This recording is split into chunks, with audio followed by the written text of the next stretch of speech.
تو اعلیٰ حضرت رحمۃ اللہ علیہ بطور عامل بہت پائے کے عامل تھے، عالم تو تھے، ایسے پائے کے عامل تھے۔ ایک بار ایک شخص آ گیا، اس نے کہا کہ حضرت وہ میری پان کی دکان ہے، چلتی نہیں ہے۔ آپ نے فرمایا اچھا۔ آپ نے ایک تعویذ بنایا، بولا کہ اس کو اپنے گلے میں ڈال دینا، اس گلے میں ڈال دینا۔ اب ساری خلقت ادھر ہی آ رہی ہے، اس سے سب لے رہے ہیں پان، اس سے لے رہے ہیں لوگ۔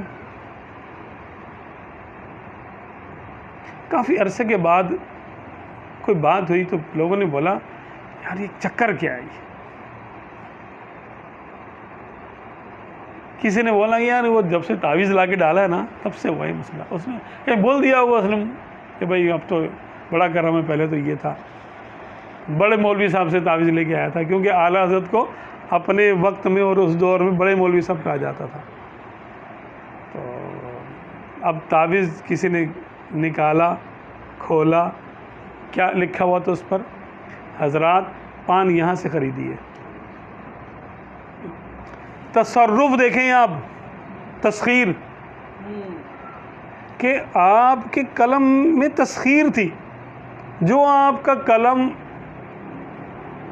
جو آپ کی تحریر پڑھتا ہے نا، چاہے تنقید سے پڑھے، آپ کا معترف ہو جاتا ہے۔ یہ آپ کو قوت تسخیر آپ کو حاصل ہے۔